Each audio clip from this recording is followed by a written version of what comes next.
So, with an absolutely crazy day in AI, let me show you all the crazy stories that you may have missed. Coming in at number one, there has actually been a new AI tool that has somehow broken the mold in terms of getting out into the mainstream. So, this is Viggle AI. It's basically a tool that you can use to instantly generate motion of characters. And it's been used to generate this recurring clip that you've pretty much seen everywhere. If you haven't, it's completely fine. It just means that you actually go outside and have a normal life. But for those of you that have been spending way too much time online, you've seen this original clip versus the Viggle AI being used to generate various different social media personality styles, different characters and celebrities doing this same thing. And it's been memed millions and millions of times. And I gotta be honest, it is pretty funny, but it does go to show that AI technology is continually breaking the mold. Now, what's crazy is that this technology doesn't even seem pretty good, but you can see across the board, things like these are getting millions and millions of views. And I've seen a variety of these different memes in many different categories, which is pretty hilarious if I gotta say so myself. So I think once these memes even increase further, I think it's going to be something that does show us how crazy AI is, because content creation with AI is going pretty crazy. And content creation and of course AI generated media is going to be something that really does get affected by AI. And you can see there are a bunch of different tweets about this, and this one you'll probably only get this if you've been paying attention to the OpenAI drama. We are above them, below them, around them. And this is in reference to Satya Nadella, basically saying that I wouldn't say he owns OpenAI, but that they pretty much have all the IP and the infrastructure. If OpenAI went away tomorrow, they'd still be completely fine. And this is him dancing to that. Of course, it's not actually him, just so you guys know, it's not actually him. This is done within a couple of seconds. It's basically like Midjourney, but for motion, and you can easily do it in Discord. I've actually posted a tutorial on this on the second channel, so don't forget to check that out if you wanted a quick tutorial on this. Now, here's something I didn't really expect, but there was a new humanoid robot startup that actually just exited stealth. It says, after 2 years in stealth mode, we're thrilled to unveil Mentee Robotics and our humanoid robot, MenteeBot, with AI integration at every layer, from simulation to real machine learning to nerve-based algorithms and LLMs. We've achieved a complete end-to-end cycle for tasks. This is just the beginning, and we can't wait to share more. So you can see that this is pretty incredible. I'm going to let the demo play out first time, but like I said before, if the audio does get copyrighted, this video will be played again, and I'll actually show you guys what this is doing. But here's the quick demo. So yeah, take a look at this. So I'm going to show you the first 5 seconds of this because the audio is just being weird, but take a look at the first 5 seconds. Hey Mentee, please go to the table in the kitchen and wait for instructions. Okay, I will go to the table in the kitchen. And then you can see that this robot does have an internal monologue. Now, I do want to say quickly that this was probably the worst day of the year that you could have announced your humanoid robot, because we all know that Boston Dynamics recently did just release their second iteration, Atlas 2.0, which is pretty insane at the moment. And whilst this is, pretty good, whilst I'll explain to you exactly what's going on in the video, I think it's important to time your releases, because we do know that sometimes AI can steal the spotlight, especially if there is a certain robot release or if there is a certain new software technology or a new GPT that can completely steal the limelight. So essentially, we can see that this robot, MenteeBot, actually has an internal monologue. We can see that it thinks. It says the user requested me to go to the table in the kitchen. First, I need to find it in the map and then navigate to it. And what we can also see on the left-hand side is we can see that it does have a map with, I'm guessing, pre-recorded locations that it already has the navigation area to. So you can see right here, it says locate table in kitchen. The result is this position, and then we have to navigate to this position. And then it walks over to this area. And this is by far one of the most unique designs I've seen in humanoid robotics. And I'm just going to rewind this back here, because I would say that this looks remarkably, strangely, and in an uncanny way kind of human. It doesn't give me robot vibes. It looks like a human who's just stumbled out of bed, walking towards the table in order to do something. And then you can see it manages to come over to the table where it looks, and you can see right here that it does have the kind of vision system. There are 2 or 4 cameras that are for sensing. I'm not entirely sure on what they are in terms of if it's LiDAR or what kind of technology it is. I'm guaranteeing they're probably going to release more information, but you can see here, once the robot arrives at the location, it says, think I have arrived to the cable. I have arrived to the table in the kitchen and should wait for further instructions. I have arrived. What should I do now? Please put the fruits in the container and place it on the counter behind you.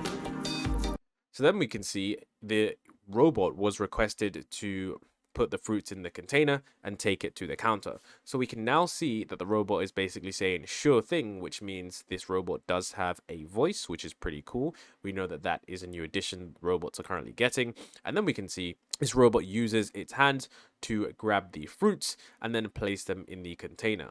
And what's really interesting here is I like the fact that we're able to see exactly what the robot is thinking, because this allows us to understand how the robot is making its decisions and how it is planning and executing its journeys in real time, which is of course pretty useful if you want to realize where the robot went wrong and why certain tasks failed. Then we can see here it says all fruits are in the container. Now I need to lift a said container, and it's lifting. It manages to push it together, lift up the container, and it says now I am holding the container. I now need to locate the kitchen counter and then navigate to it. You can see locate kitchen counter, result, position, navigate 5. And it manages to, I wouldn't say stumble, but definitely walk over in an interesting fashion over to this area.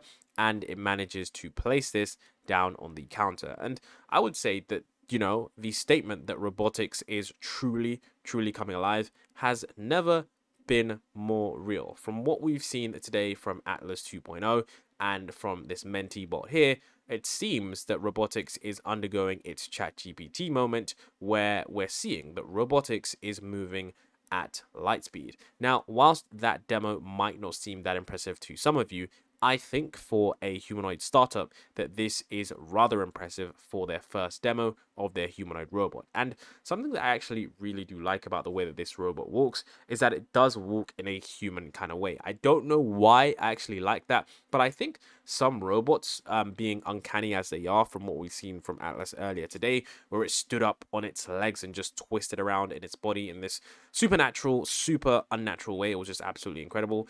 I think a robot just lazily walking around, you know, doing tasks around the house like this could be a lot more enjoyable to look at. So now if you go over to their website, they actually do show you a little bit more details. And honestly, I don't know, maybe I'm just someone that's too interested in this stuff, but I just find this stuff honestly fascinating because it's literally the next level of evolution in terms of what humans are going to be interacting with next. And you can see it's a personalized AI robot that you can mentor. So it says, we are on the cusp of a converge of computer vision, natural language understanding, strong and detailed simulators, and methodologies for transferring from simulation to the real world.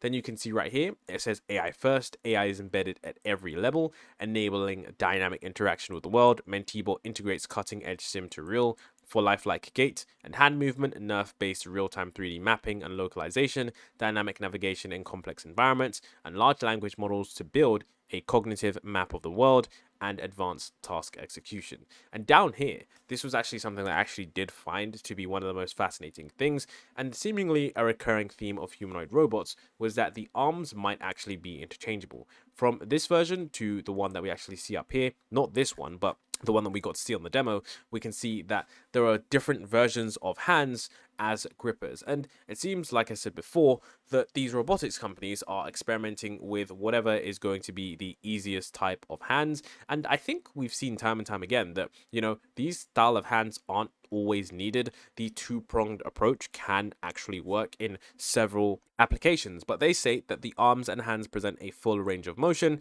and enough accuracy to perform delicate tasks like grabbing some kitchen towels or some paper towels, or grabbing a pole, or grabbing a paper plate, or grabbing whatever it is that you need. So I do think that this kind of robot is definitely going to be quite fascinating to see where they take this in terms of the development. Because, you know, when you have all the competition in the world from Atlas, Tesla, OpenAI, and Figure to 1X Robotics, different robots are going to be fitting in different parts. And this robot doesn't seem that expensive. I mean, it looks like they're running some lightweight materials. You can see that there's a lot of gaps in the legs there. So I'm wondering if this robot is going to be something that is largely deployed on many other systems, because this is a robot that seems that it could be built by relatively smaller teams and then tested upon and possibly built upon. So that is going to be something that's rather fascinating. And here we can see adjusting a gate to handle the weight, and it automatically adjusts its gait when handling heavy load, as humans would do in such situations. So yeah, I'm excited for this because it's definitely another company that stepped into the humanoid robot race, and the more the merrier. Now, Microsoft's research Chris Bishop said when AI models regurgitate information in response to prompts, we call them stochastic parrots, but when humans do it, we give them university degrees. And this is something that I've spoken about for quite some time. It's a sense that, like, we have a lot more in common with AI than we think. For example, when AIs hallucinate, which is essentially where they make up something or they simply forget something, humans do that all the time. When, you know, we just say, oh, LLMs are just regurgitating information, humans literally do that all the time. When humans sometimes mistake one thing for another and LLMs do that, it's like humans literally do that all the time. So these systems, I do think that there's a lot more similarities than, you know, people are giving them credit for. And of course, these systems are going to get way surpassed us anyways in the near future. But I do think it's an interesting topic to discuss, because it's like, you know, how can we be so much better than these robots if we're pretty much fundamentally doing something that's kind of on the same level? Have to these models is a little bit of that sense of that threat to the specialness that we feel as humans. Now, I may be completely wrong. This is purely speculation. But, you know, it's interesting that we talk about, people use phrases like stochastic parrot. It's just regurgitating stuff that it's seen before, some people claim, or, you know, of course it hallucinates. Sometimes it comes up with stuff that's just wrong or doesn't make sense. But think about the following. Imagine there was a very, very smart physics student, went to a top university, worked really hard for 4 years. What would they do? They would read books, they would read papers, listen to lectures, have discussions with their professors and with other students, and then they sit their final exam, and they get 95% in their final exam, and they come top of the year. We don't say, well, 95% of the time they're a stochastic parrot regurgitating Einstein and Maxwell, and the other 5% of the time they're hallucinating. No, we say, congratulations, you have a first-class honours degree. You've graduated with honours. This is a, you know, a wonderful achievement. So it's interesting that we do seem to view the capabilities of neural nets with almost a different ruler to that of humans. And while nobody's suggesting that current models are anywhere close to humans on many axes of intelligence, nevertheless, I see the first sparks of artificial intelligence. So yeah, the specialness of humans may not be as special as we think. Now, this is a bit of niche news. There is something that is pretty cool here, and I only used to cover this quite when I first started the channel because I just thought it was pretty cool. And I remember that people were stating that this is never going to get good, but seeing this actually get good just puts a smile on my face. It's just really interesting, because a lot of people were saying, haha, it's never going to get good at, you know, making 3D models. But right now, Instant Mesh from Tencent is incredible because it's super fast images 3D with very, very high quality output. And this is something that you can completely test. And like I said before, this shows us where we're headed, because previously these models weren't that good. Like, they were okay, they were all right, but this is something that you can actually test on how quickly we're going to be able to get super lifelike 3D models just from a standard image. And this stuff, you know, like what you're seeing right now isn't going to really change anything at the moment, but soon it's going to be embedded in applications, many different things, and you're literally going to have a complete generative AI pipeline where you can just think of something and it's going to be like immediately animated. So these are the kind of things that I think is still important to include. And then we had a rather fascinating statement from Yann Lecun. Now, Yann Lecun, definitely one of the smartest people in artificial intelligence, but he's constantly making, I would say he's making headlines for this, but I would say he's constantly at the center of certain debates, because he is someone that holds a very, I would say, conservative view of what AI is about to do. Whilst, yes, AI is exponential, he holds the view that some would argue is a bit more realistic. For example, right down here, you can see that he said that he's quite confident about the payoff. Eventually, machines will surpass human intelligence, but it's going to take a while, though, he said. It's not just around the corner, and it's certainly not next year, like Elon has said. So we know that Yann Lecun has this conservative view of AI for quite some time now, and he has a different view of AGI than most people. He still thinks that, we're on a different path. He doesn't think that LLMs can really get us to AGI. And, I think the thing with this is that right now, there are two sides. Some people are saying, he's completely wrong, he doesn't know, yada, yada, yada. And then the other side is saying that he's completely right. I think either way, we're going to see in the future who is right. Maybe we need a different architecture. That's what some people are arguing. Some people are arguing that we need a different architecture to get to AGI. However, we have achieved a lot with scale. So, I mean, when you have someone that is a winner of the prestigious Turing Award and one of the three godfathers of AI, it's pretty fascinating on how the industry is still divided at the very top level, where you would at least think there should be more coherence than there currently is. And he talks here, which is, even more fascinating. He says, we're easily fooled into thinking they're intelligent because of their fluency with language. But really, their understanding of the reality is very superficial. They're useful, there's no question about that, but on the path towards human-level intelligence, an LLM is basically an off-ramp, a distraction, a dead end. And I wonder if that is going to be truer in the future, or if that statement is going to come back to not be true. Either way, I think this is quite fascinating, because it seems that we're starting to learn more and more and more, and as more research gets produced and as more research papers do come to light, I think once we're able to get more interpretability research into understanding exactly what these systems are doing, then eventually we could truly understand how smart these systems are, and we're going to really know what these systems are capable of. Because right now, we're currently in a black box with these systems, and this is part of the problem, because some people state that, the way how LLMs are designed, it's just predicting the next token, which is technically true. Whereas some would argue that even if it is predicting the next token, it's still ridiculously smart, and this is just a different form of intelligence. But either way, I think the future is going to be interesting, because, like I said before, some people are going to be proven true and then others aren't, and I think it's going to be interesting to see how they react to that.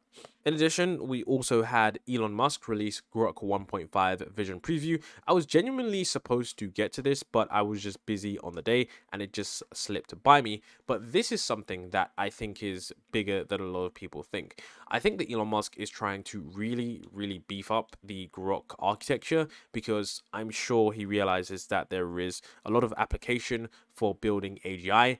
And with how OpenAI is, I'm sure that, AGI might be restricted in terms of compute. So by building Grok 1.5 vision based on, the previous research that has been done over the years, I think we're definitely going to be benefiting from this system. Now, I do want to have one quick thing to say before I get into why this is so great. If you're watching this, Elon Musk, and I know he probably isn't, can you make it available for people in the EU? Because for whatever reason, I haven't still got access to Grok, and I would love to test the system, but for now, it's just under lock and key, it seems. So you can see the benchmarks, Grok 1.5 Vision, compared to GPT-4V, it is currently surpassing it nearly on all the benchmarks, which is pretty insane. And if it doesn't pass it on some benchmarks, it's definitely very close. And this is the fact that, like I said before, X.AI was a company that was only founded around 18 to 12 months ago, which means that they've come a lightning very quick way in terms of the time that they've been there. I think that they've moved so quickly for the amount of time that they've been there, and I think this is definitely going to be a company that I'm going to be watching along, because these kind of companies are ones that are super innovative. And if there's anything you know about company culture and teams, it's that companies that move this quickly usually really disrupt the industry. And that's because if you have, a company that has like 25 people, but they are all like SEAL Team 6 members, in the sense that they don't waste any time. They wake up, they get to work, they are on no nonsense, they just are very effective at what they do. They can do a lot, and I think that's exactly what we're seeing here with X.AI, because they've achieved so much in such a short space of time. that I think they don't get enough credit. And I think that's just because, these systems aren't for worldwide access, so people don't really get to use them that much.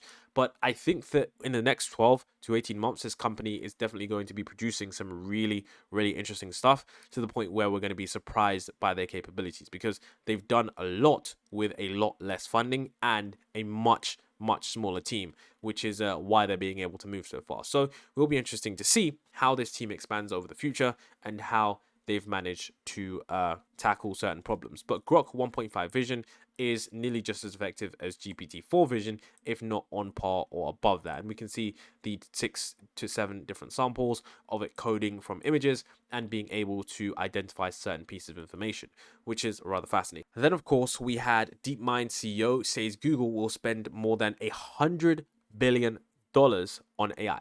On developing AI technology, another sign of investing in the arms race that has gripped Silicon Valley. Now, I'm going to stop this article right there, because I know why this value is so crazy, is because if you remember recently, there was another company, well, two companies, that actually discussed the same amount, okay? And if you haven't been paying attention, here it is. It's Microsoft and OpenAI's 100 billion Stargate AI supercomputer. So it seems that maybe Google saw this and were like, whoa, what is OpenAI and Microsoft up to? Maybe we got to match this with the same level of compute. And here you can see that they've, committed to $100 billion. And that is a serious commitment. $100 billion is no laughing matter. So whatever Microsoft and OpenAI are building, it seems that Google, of course, want to be able to partake in that race. Now, you can see here, it says Google's DeepMind CEO, Demis Hassabis, was asked at a TED conference in Vancouver on Monday about a potential $100 billion supercomputer called Stargate,